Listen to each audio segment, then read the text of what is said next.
All right, here we go. Hello again, my MMA true believers. I'm Jason Burgos for Sherdog.com, and welcome to another live edition of Back Talk. My guest tonight is currently the number 3 ranked UFC flyweight in the world, and a man who should be next in line for a title shot after the division runs it back on July 18th. And if he doesn't get a title shot, I'm going to be so pissed off. And that man is the assassin baby himself, the one and only Brandon Moreno. Brandon, my brother, in being a fan of Funko Pops. Thanks for joining me to co-pilot this podcast. You're my co-pilot.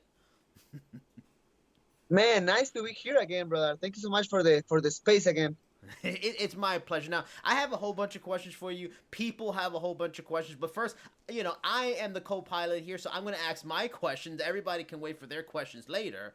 But so we are about 3 weeks from seeing who I think you should be facing. Possibly, maybe the fall. Maybe you'll fight them in the fall for the flyweight title. We talked in the past about how Joseph Benavidez has meant, what he's meant to your career. So I won't ask you for a pick between him and Figueiredo in their second fight. I think we all know who you would pick. Instead, I will ask you, what do you feel Joe has to do different this second time around to make sure he gets that win?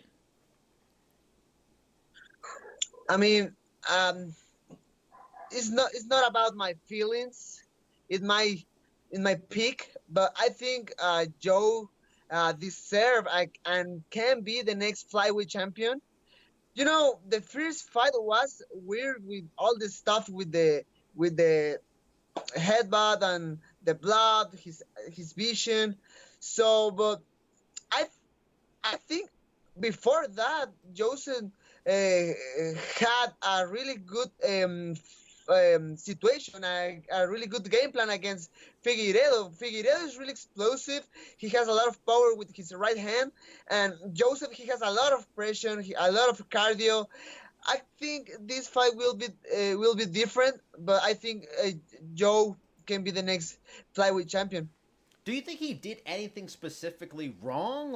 Or do you just think it boiled down to the head? Did you see, even when you were watching, did you clearly see the headbutt and go, oh no? And then when the end came, you're like, oh, if not for the headbutt. I know. I was so sad in that moment. I saw just the result and the highlight in my cell phone, and what's weird again. I think the fight was in the side of Joseph. Mm-hmm. You know, like pressure. Figueiredo tried the armbar in the fifth round, but I think Joseph put a lot of pressure, good punches. Good overhands always, and I don't know this a lot this kind of things can happen in this kind of fight like mixed martial arts, because it's so complete. A lot of stuff can be happening in the fight. Yeah. Figueredo, again, a lot of power in his hand, but I think he's a guy who tried to knock the guy out with just one punch, and Joseph can throw more punches than Figueiredo. So uh, I think that can be the difference in this fight.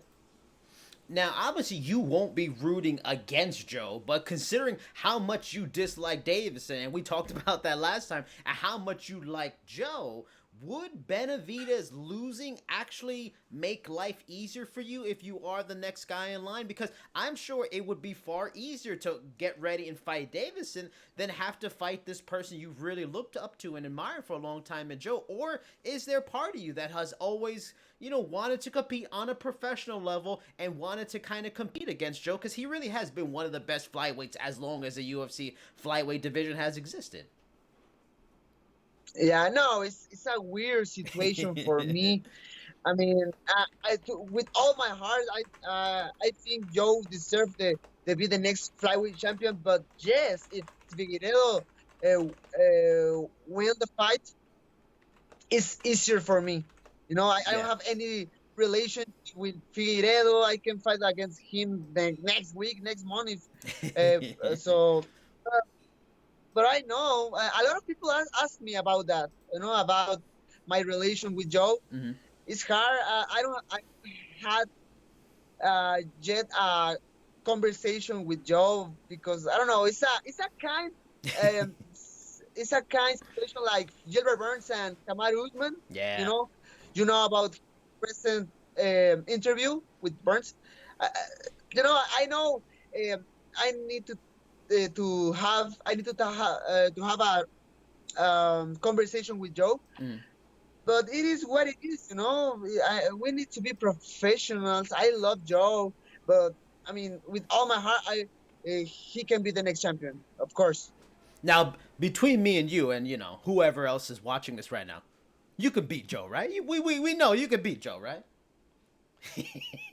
Man, it's I don't like to say nothing, because I know. I'm just messing with you. no, I mean, I had a lot of training with him, and sometimes he kicked my ass badly, badly, and sometimes, it's because in the training it's different. Yeah. Sometimes the guy is tired or had a lot of practices in his body, so the training is so different than the fight. Yeah, no, I totally understand. Now, I wanted to go away from fighting for a bit, and we actually talked about this a little bit off air. When we talked a few months back, the COVID situation in Mexico, it really wasn't that big of an issue. It was really, for me here in New York, it was really bad back then. However, that has changed a lot. Like, the numbers have been surging for a while now in Mexico. I was reading about it earlier and how tough it's getting. And, like, sort of like Brazil. Brazil's having a lot of tough times too. Talk to me about how the situation has changed, daily life for you, and has your training switched to pretty much are you just only training at home now? Are you even allowed to go to gyms over there? I mean, I talked with you before about this Mm. before the the start to film this conversation. I mean, right now in moment, for example, is easier to go to, I don't know, Costco or Walmart in San Diego, Wow. in Los Angeles than here. Yeah. Here you need to make a huge line to go inside to the Costco, to Walmart, to Wow.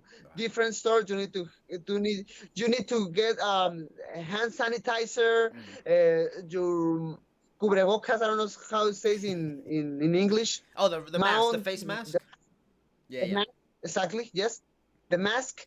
But actually, 2 weeks ago, I went to Costco, and it was easy, was really normal, So it's crazy. Uh, in, in Mexico, specifically here in Mexico, it's weird, and I don't like that because the government opened a lot of bars, like bars Yeah, and yeah. different places, but the gym is still closed, and it's hard because a gym is a really focus of the virus, but at the same time, you need to to do some workout to be Yeah. your immune system more Yeah. stronger. Yeah. I agree. So it's still a hard situation, but I think it's better right now. As I see more people in the streets. It's weird. If it's like, let's say, because here in the U.S., I mean, they always talk about, oh, there might be a second wave, but the way it's going right now, we're still in the same first wave, and it's just continuing on because people are making poor choices. If something like that happens similar in Mexico, where it just kind of stays kind of dangerous or kind of iffy, would you think about maybe, like, as you get closer to the fight, or whenever you do fight, would you? I don't know how much you train in Mexico, and maybe you divvy up in the U.S., or you switch, or you do both, but would you just move an entire camp to somewhere else, and leave Mexico for the entire camp, just to be on the safe side? Right now, for example, I have like a lot of people training with me because I I'm it's a hard situation because I need to stay ready for some opportunity in the future. Mm. I can't stay always in my house. Yeah. I need to be in shape. I need to be focused, stay ready. So I can't stay just in my house and make some training. I can go around, run, and do some exercise here in my house, but it's different. It's not the same. So right now I have like a little uh, training camp with my all my people, Mm. and I'm safe and I'm ready right now. But if so, I don't think it's necessary to go to other place to train, because right now here, uh, I know it's dangerous. This virus is crazy and it's real, but it is what it is. I need to stay ready for my next opportunity.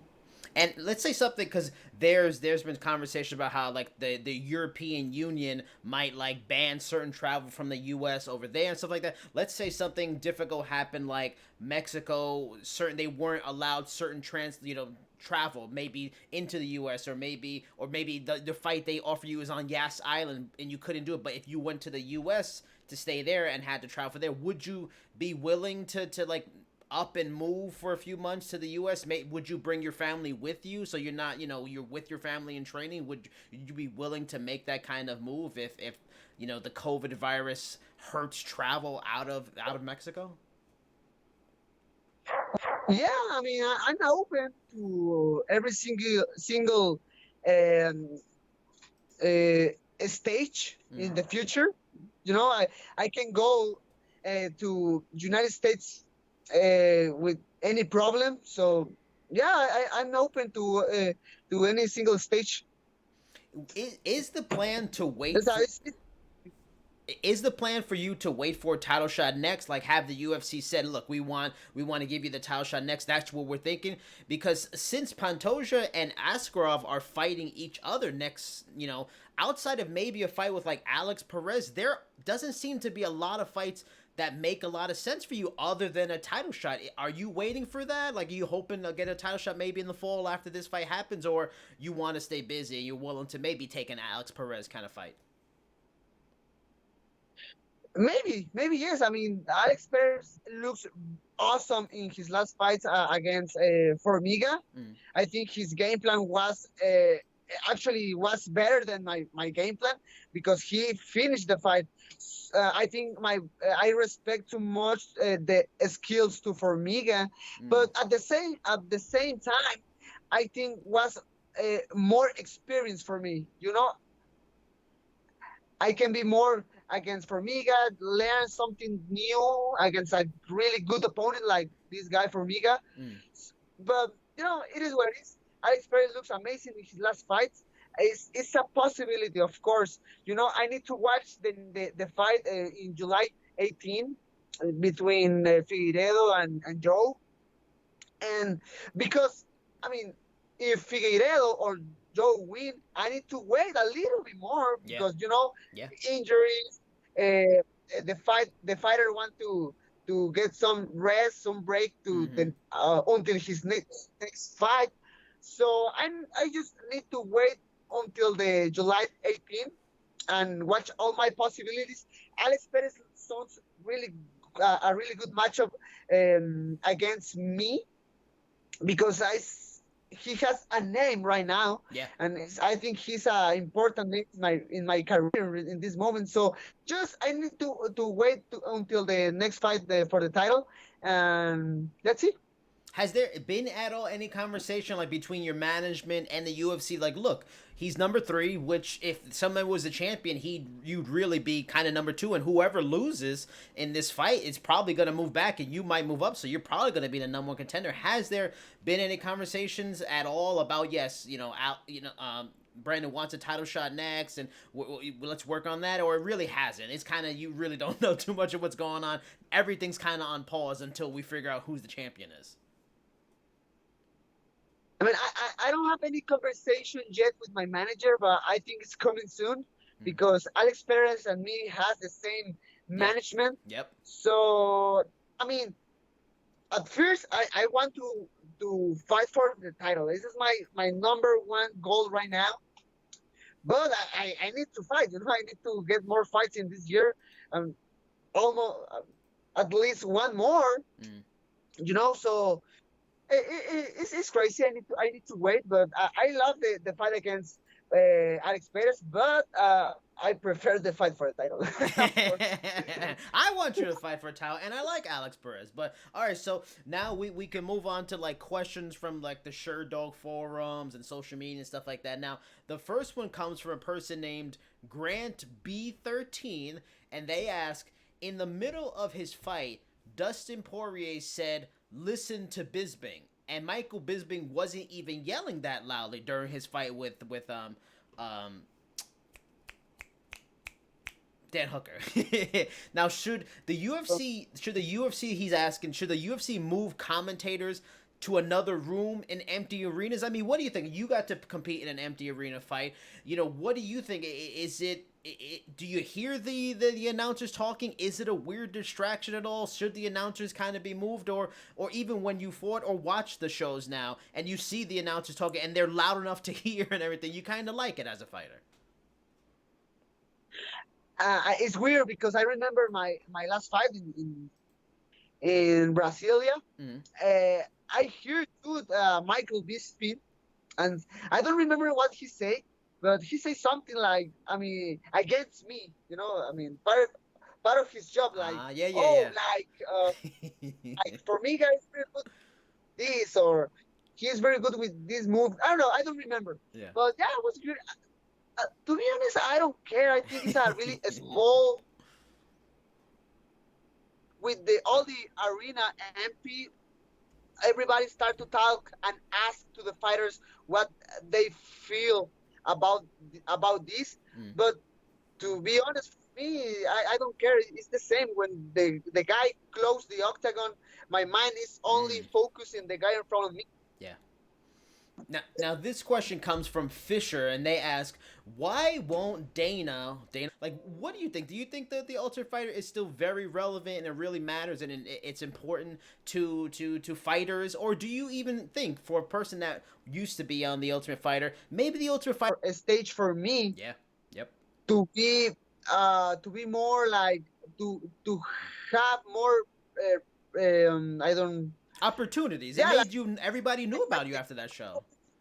Exactly. You know, and I think it's important to UFC to get more talent for his company, but at the same time, all this stuff is a business. I understand maybe the show doesn't have the rating in the TV, and UFC start to lose money with the show. I think UFC can keep the show live, but maybe they need to change something, you know, to change something for the people and put more interest in the show again.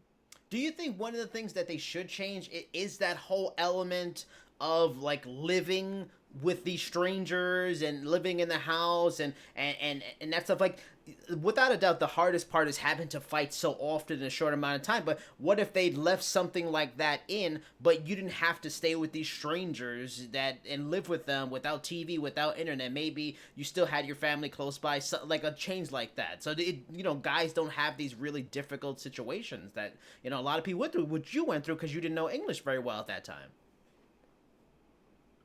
Thank you, brother.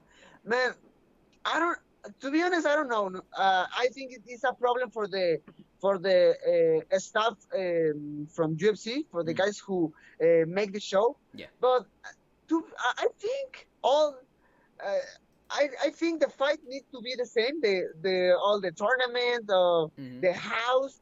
But I don't know, man. I don't know if you see all the seasons of the Ultimate Fighter, it's like the same problems. Is the guys doesn't clean the dishes, and the guys want to train, and the other guys need to train too. It's the same problem always. So maybe they can change something there.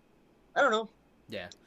Now this question comes from one of the key names, one of the key influencers, top executive at LFA Promotions. You know LFA. You did a one fight there. It comes from Mr. Ryan Bevins, or Bevins, as some people may say for no good reason. He asked you, Brandon. He would like to know if you would like to headline a UFC card in Cabo. He says Dana White loves Cabo. He did an episode of Looking for a Fight there 2 years ago. So what do you think, Brandon? Headlining role in Cabo. What do you say?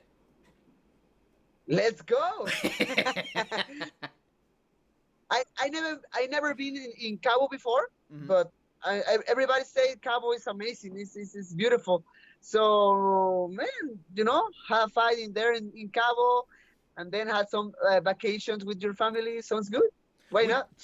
Would you say that at this point, that would be the ultimate goal, Cabo or somewhere closer to where you grew up. But at this point, you'd be fine with any main event in the UFC. It's still cool just to be in the main event.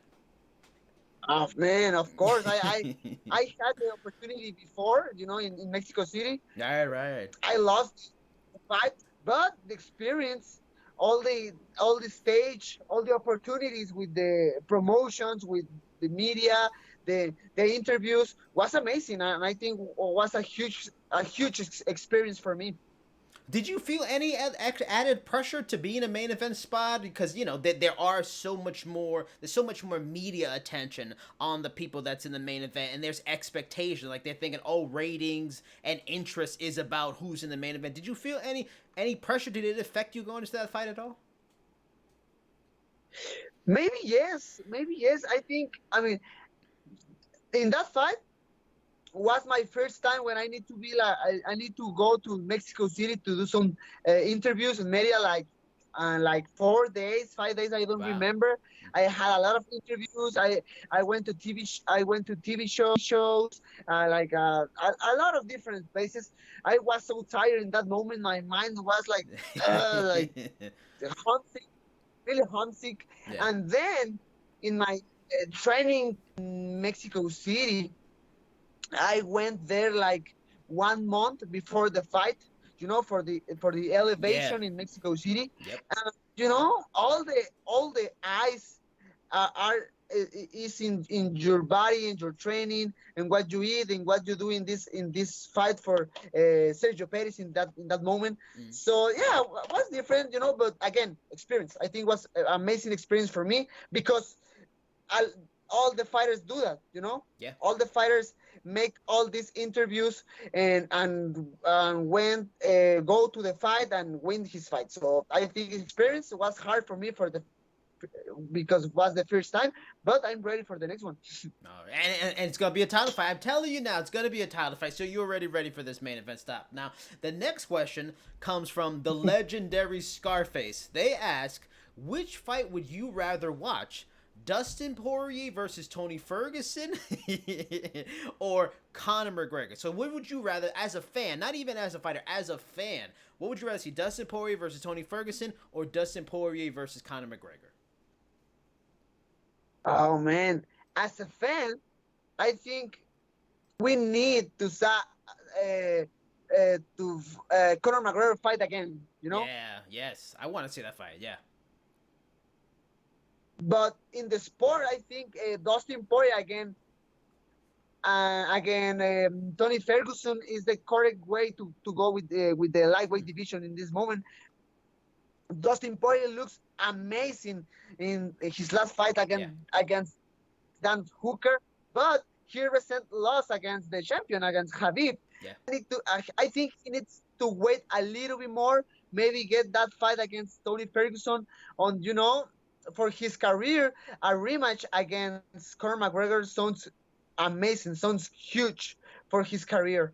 Do you think that because Conor McGregor, he's gotten better since that first fight too. He went on to beat Jose Aldo, Eddie Alvarez, all these people too. But clearly, yes, Dustin Poirier has gotten a lot better. He's won interim title. Do you think that fight is much closer if it happened a second time, or do you still think Conor McGregor is just that extra? He's that next level of striker that even Dustin Poirier would still have a problem with him even then.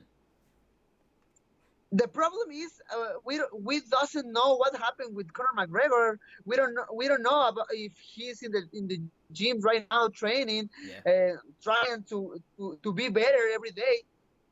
Because I think the situation is about steals of fights of fighting. You know, Yeah. Dustin Poirier is good, but I think it's a good style for Conor McGregor. You know, Okay. because it's striking. Yeah. Conor McGregor is really good with his counter. His right hand is amazing. So I think can be a more close fight than the first one. But I don't know. I don't know. I think Conor McGregor can be again Dustin Poirier. Now, going to that same idea of being a better fighter, turning into a better fighter, the Human Bass, they ask, would current Justin Gaethje be a favorite in a rematch with Dustin Poirier? Because Justin Gaethje took like a step forward in that fight against Tony Ferguson. He seemed more poised, more calm. He wasn't as, wild when he got him hurt. His intelligence, it just took another step forward. What would you think? Because Dustin Poirier beat Gaethje the last time they fought. He stopped him, one of the few people to stop Justin Gaethje. Do you think this newer version of Justin Gaethje that fought Tony Ferguson, would he actually be a favorite over Dustin Poirier? Or no, Dustin Poirier beat him once already. Dustin Poirier is still good. He'd still be the favorite over Justin Gaethje if they had a rematch. Man, I think this new Justin Gaethje against Tony Ferguson looks, man, powerful. Looks scary. And I think the most important thing, looks very smart. Yes, yes. His last fights against, like Eddie Alvarez, like Dustin Poirier, a lot of heart, a lot of power in his hands, a lot of chin, but not too much brain.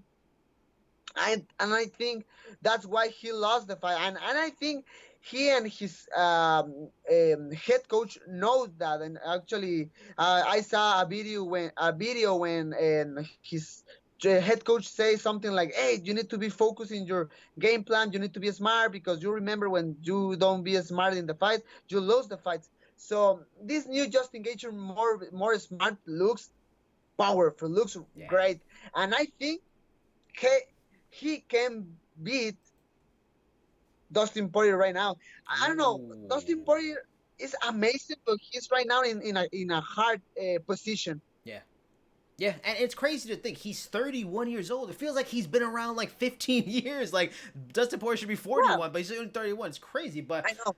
But I got back-to-back question. Now I have a question about Mike Perry, but since you mentioned coaching, this is a different question. What did you think? I don't know how much you saw of his comments after his fight on Saturday night that, we all know about, that he didn't have any cornermen, he didn't have any coaches, just had his girlfriend in his corner, and then he kind of made a lot of comments about coaches, and then they're just there to hold my pads, and they're not really worth what their value is, and they try to take too much credit. You've had great coaches around you. I know guy like Joseph Benavidez, it was a coach on a lot of levels to you and helped you. What is Mike Perry talking about? Is Mike Perry just kind of on a planet all his own, and him running down coaches is a kind of crazy thing? Or do you think maybe he's got some truth to it? No, he talked after the fight, in the post interview, about he's trying to change to training camp to other place. So he's in a moment to transition, and he had the decision to come with his girlfriend. I don't know, was crazy, watch all this stuff, all that moment in the TV was like, man, this guy is crazy. But I think was the correct fight for Mike Perry, Yes, I agree. I agree. He's good, but yeah, I don't know. I think Mike Perry knows or he can beat Mickey Gall easier. Maybe that's why he do that. But I hope in his next fights can get some good coaches in his corner, because it's important. It's a huge important in this game. And I picked Mike Perry for my Sherdog staff picks because I remember him seeing him in Submission Underground. Submission Underground, he went against Al Iaquinta, who's a very good wrestler from here in New York, and he, MMA fighter, UFC fighter, and he beat him. He out grappled Al Iaquinta, so I didn't think Mickey Gall was gonna he was going to have an easy time grappling him, and standing, Mike Perry had the advantage. So I think you're dead on. Like, that was the right matchup to do this on. But, just a little bit more. Why? Yes. Because why, as a man that's number 3, about to probably get a title shot at flyweight, work your way up, why were coaches so important to you making this? Like, even during a fight, why for you are coaches so important that have helped you? Like, are there certain moments that you can remember where a coach said something during a fight and that really helped you to win the round, win minutes, win the fight? Yeah, actually, when last Saturday when my wife and me saw the fight, I talked with my wife and said something like, "Hey, you'd never be in my corner." Wow. Okay, you understand? Wow. No, man, because she understands the situation. It's an important situation, I in that kind of moment, I'm trying to win some money for the family, So I I I need to have some professionals, professional people in my corner. My coach Roller Bisu is always trying to push me to the next round. Say some instructions. So about what happened in the fight. So my brother wasn't is in my last. Mm-hmm. So because he's my main training partner, Okay. so I have important people with me, in that kind of moment. Mike Perry was brave. Maybe personally, never do that. That's one way to call it, brave. There's other ways to call it, but I won't say that. All right, now one more question about Mike Perry from Husky Samoan. They ask, Mike Perry made $180,000 for his win. He had a 90-90 deal for his fight. For beating Mickey Gall, he made $180,000 total. How is he broke? Like, that's what Husky Samoan asks. How does this guy have tax? Now, you are a person who doesn't seem like, money's too much of an issue for you. I've seen your man cave. You showed it to me in the last interview we did. You have all these amazing toys and Funko Pops. Like, what have you done with your money? Like, because you got into the sport very, very young. You, like, barely in your 20s. And that's a person that's young enough to make bad mistakes, but that doesn't seem like what you did. Like, what have you learned that you pay your taxes and you're not broke? Like, what did you learn? Did you invest your money? Did you, put money into a business? Like, what did you do to make your money, work for you? Man, I think it's all about education, because I had a lot of good people and smart people in my life when I start to grow up. Yeah. So always trying to teach me about the life, about my money. My father's always trying to listen, to teach me about to save money, brother, because the life is hard. The life is expensive. To have a kid is expensive. Have a wife is expensive. Everything is expensive. So you need to be very, very smart with money. And then my coach always like, hey, you need to invest your money. You can't be crazy with the money, because one day you can have a lot of, I don't know, $1 million in your account, and the next day.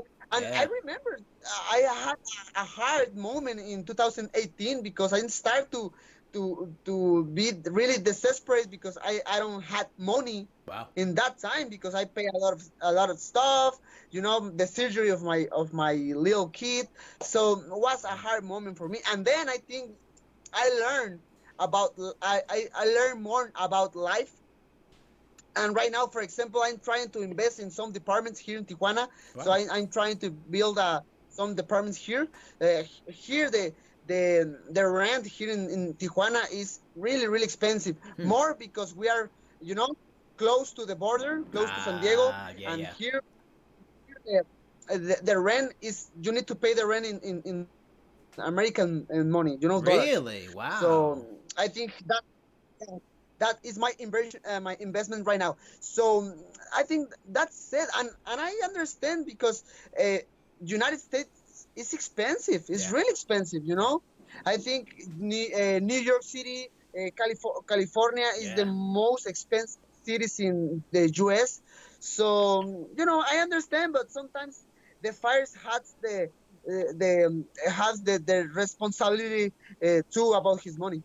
How, when you mentioned in 2018 that you were getting desperate, how bad was it? Like, did you worry about where you and your family were going to be living, kind of thing, or you were piling up a lot of debt? Like, how bad did it get? And was it just because, it, not that you were making poor decisions with your money, but you just weren't making enough, and then having to pay for training, and then having to pay, like you mentioned, surgery for your kid? Like how bad did it get for you a couple years ago?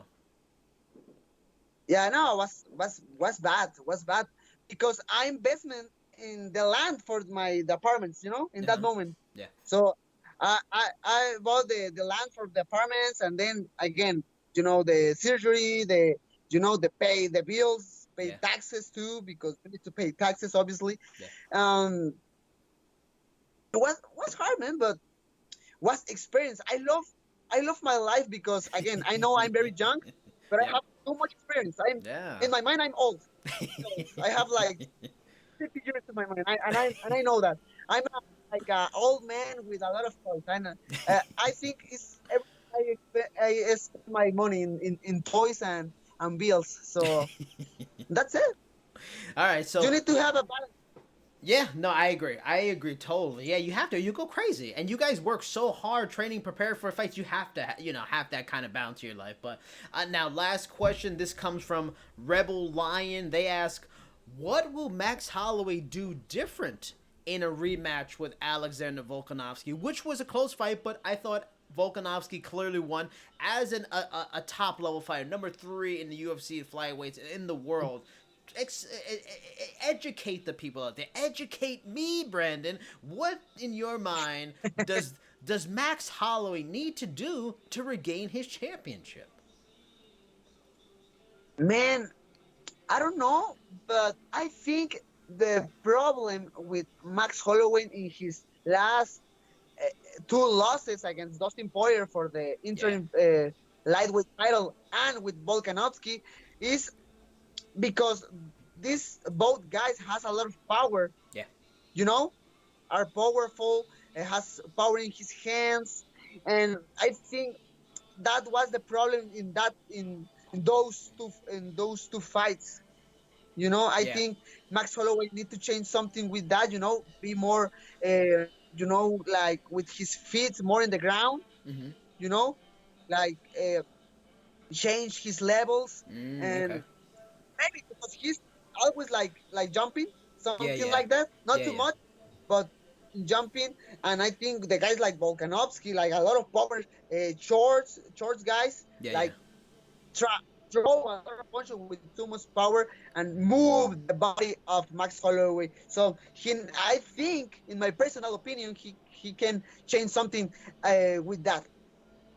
Now, and what do you think about this too? Because you're a guy who, you've gotten better. You always had great grappling. Your striking's come another level. We saw it in the fight with Formiga too, and that. But you're a guy. You're tough. You're not. You don't mind getting in there and trading and taking some shots. But for example, Max Holloway seems like a lot of his career he pressured, he believed in his chin, and then he met guys like Volkanovski and Poirier who just had too much power and the chin wasn't enough. Like another example, Shane Burgos in the fight with Josh Emmett. He pushed, pressured, believed in his chin a lot, and it cost him.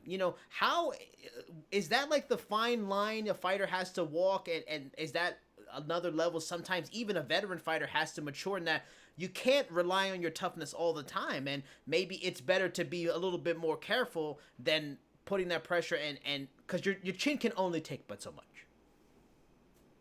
Yeah, and it's the same problem with the guys like Volkanovski, like Poirier with good chin. He Yeah, can, is he can like support the punches from the other fighters yeah, because they are really really strong yeah, in the fight. So maybe Max Holloway can change a little bit his game plan, like more counters, like more footwork, but with the same with the foot in the ground, mm, with too much base in both feet, because he's always jumping and with Volkanovski or Dustin Poirier throw punches and move his body. So maybe he can change that, because I understand that Max Holloway sometimes doesn't care if the other guy punching his chin or Yeah, something. yeah.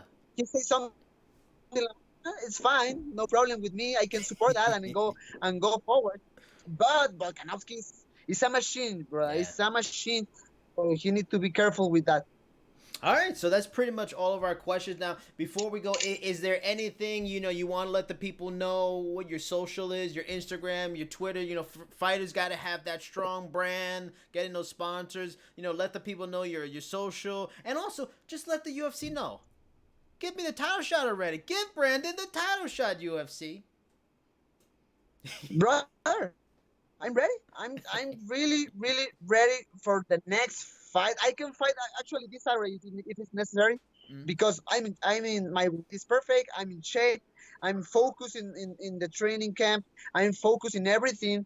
So man, I need to be really patient with all this situation, but I'm ready. UFC, I'm ready. Follow me in Instagram because I need sponsors. So let's go. I love your Instagram. I love your salesman. Your interesting voice. You got a voice for tea. I love it. But here's I'm glad you brought that. You would fight. You're ready to go right now. Like, let's say in the next week or so, there's a concern. Davidson might miss weight again. Would you be willing to go there and be like that backup, or? But let me say. I know you want a title shot, but will you take that risk on such short notice, or you'd rather, for such a big opportunity, you want a good 6 weeks, 8 week, 10 week camp, or you rather take it as soon as you can get it? Man, it's not a secret. I'm I live in a training camp all my life. I'm ready. Mm. I'm ready. All right. And now for me, everybody, you can follow me on Instagram and Twitter, Cheap Seats Chad. Brandon Moreno, number 3 ranked man. Thank you so much for the time today. Best co-pilot. And that is it, everybody. Until next week.